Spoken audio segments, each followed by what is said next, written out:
Welcome to Akashvani. আজকে একটা খুব গুরুত্বপূর্ণ বিষয় নিয়ে রাত্রেবেলা ভিডিও বানাতে হলো। খুব ছোট্ট ভিডিও হবে, জাস্ট ইনফরমেটিভ ভিডিও। ইনফরমেটিভ আর সাথে আরও একটা নিউজ আছে, সেটাও বলে দেবে পুছে। তো তোমরা জানো জবি জাস্টিন থুতু দিয়েছিল করিমের গায়ে, আর করিমও জবি জাস্টিনকে থুতু দিয়েছিল। তার দুজনেরই শাস্তি আজকে গ্রহণ করা হয়েছে। তো সেই শাস্তিটা কি হয়েছে সেটাই পুছে পড়বে। শাস্তির আগেও একটা বড় খবর তোমাদেরকে দিয়ে দিই, যেটা হলো আমরা বলেছিলাম Indian national women's team Turkish women's cup খেলতে গেছিলো। তো আজকে টার্কিশ ওমেন্স কাপের খেলা ছিল 5th and 6th পজিশনের প্লে অফ, যেটা ইন্ডিয়া খেলেছে। ফুল টাইম স্কোর 0-0 ছিল।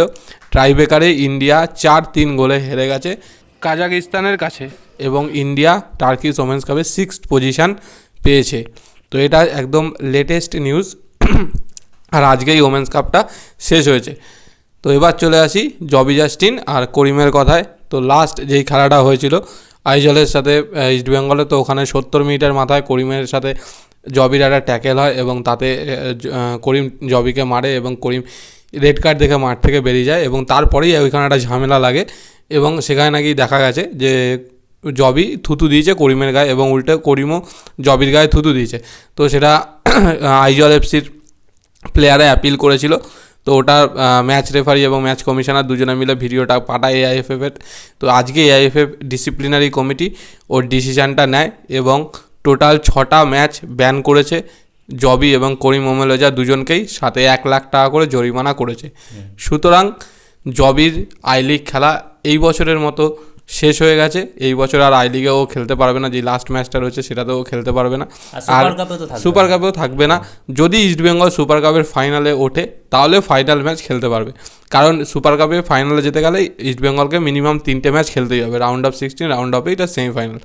তো সেইখান থেকে আর আশা করা যায় যে এতগুলো ম্যাচে বসে থাকার পরে যদি ইস্টবেঙ্গল ফাইনালে যায়, তাহলে কোচ নিশ্চয়ই জবিকে হয়তো সুযোগ দেবে না, বা দিলেও হয়তো সাবস্টিটিউট হিসাবে খেলাতে পারে। আরেকটা খবর হচ্ছে তার সাথে গোকুলাম কেরালা এফসির গুইলহার্মে ক্যাস্ট্রো, যে বাতাতা নামে পরিচিত, ও একটা ম্যাচে রেড কার্ড দেখার পরে রেফারির গায়ে থুতু দিয়েছিল। তো ওকেও পানিশমেন্ট দেওয়া হয়েছে, আজকেই সেই ডিসিশন জানানো হয়েছে। তাতে ওকে 1 বছরের জন্য সাসপেন্ড করা হয়েছে, এবং সাথে 2 লাখ টাকা জরিমানা করা হয়েছে। গোকুলাম কেরালা এফসির প্লেয়ার। তো এই 3জনকে পানিশমেন্ট দেওয়া হয়েছে। যদিও আমার মনে হয় যে থুতু কাণ্ডে হয়তো জবি এবং ওমেলজা দুজনকে একটু বেশি কড়া শাস্তি দেওয়া হলো, কারণ বিদেশি ফুটবলেও এরকম হয়, কিন্তু ওখানে অনেক সময় 3টে ম্যাচ সাসপেন্ড করা হয় বা 4টে ম্যাচ সাসপেন্ড করা হয়, এখানে ডাইরেক্ট 6টা ম্যাচ দুজনকেই সাসপেন্ড করে দেওয়া হলো। তো একদিক থেকে আবার ভালো হয়েছে যে প্লেয়াররা এর থেকে একটুখানি হলেও শিক্ষা নেবে, যে পরবর্তীকালে যেন এরকম কোনো ঘটনা না ঘটায় মাঠের মধ্যে অনফিল্ড। তো সেই জায়গা থেকে একদিক থেকে ভালো। আবার প্লেয়ারের ক্ষেত্রে এটা সত্যিই খারাপ যে একটা ভাইটাল টাইমে এসে প্লেয়ার, মানে যেখানে টিম চ্যাম্পিয়নশিপে রয়েছে সেখান থেকে প্লেয়ারটা খেলতে পারবে না। তো এইগুলো একটা খারাপ জিনিস। তো যাই হোক, আশা করবো যে সুপার কাপের ফাইনালে যদি ইস্টবেঙ্গল ওঠে তাহলে জবিকে আমরা আবার দেখতে পাবো। আর মিডিয়া থেকে জবিকে ফোন করা হয়েছিল, জবি নিজে ক্ষমাও চেয়েছে তার জন্য, যে ও কী বলে অনুতপ্ত এই ব্যাপারটা নিয়ে, সেটাও মানে ও ক্ষমা চেয়েছে। ব্যাপারটা হচ্ছে এখন ক্ষমা চাইলেও শাস্তি তো গ্রহণ হয়েই গেছে। ভুল তো সেই জায়গা থেকে ক্ষমা চেয়ে কিছু লাভ নেই। আর হিট অফ দ্য মোমেন্ট এরকম অনেক ঘটনা ঘটেই যায়, কি করা যাবে। কত তো নিউজ, ফুটবল তো আর একদম মানে জেন্টলসম্যান গেম না যে একদম মানে আরামসে। তাও ক্রিকেটে যা হয় দেখোই তো, মানে বিরাট কোহলির সাথে হয়েছিল। বিরাট কোহলি সেই অস্ট্রেলিয়ার মানে ফ্যানদের দিকে এরকম আঙুল দেখিয়েছিল, দেখাতে পারছি না, তো জানো ওতেও শাস্তি হয়েছিল। তো এরকম হতেই থাকে কিছু না কিছু। সবচেয়ে বড় কথা, আমি ধোনিকে কোনোদিন দেখিনি। ধোনিকে শুধু দেখিনি, সৌরভকে কি কোনোদিন শাস্তি দেওয়া হয়েছিল? সৌরভ তো মানে না শাস্তি দেয় না, ম্যাচ ফি হতো সৌরভের, ম্যাচ ফি ওর প্রচুরবার কেটেছে। মানে ওই ধরো মানে কখনো কখনো ওই কি বলে, হ্যাঁ একটু গেঞ্জি জামা খুলে ওড়ানো, ওটার জন্য বোধহয় ম্যাচ ফি কাটেনি। হ্যাঁ, ওটার জন্য ম্যাচ ফি কেটেছিল লর্ডসে ন্যাটোস ট্রফি জেতার পর সেই জামা উড়েছিল। ওইগুলো হয়ে যায়, এগুলো যারা প্যাশনেট খুব খেলার মধ্যে তাদের দ্বারা হয়েই যায়। ঠিক আছে, তো আজকের মতো ভিডিওটা আজকের মতো নয়। এটা ছাড়াও আরেকটা খবর হচ্ছে, যেটা সবাই জানো, যে মিনার্ভা পাঞ্জাব আর রিয়াল কাশ্মীরের খেলাটা পোস্টপন্ড হয়েছিল, যেহেতু খুব একটা খারাপ ঘটনা ঘটেছিল।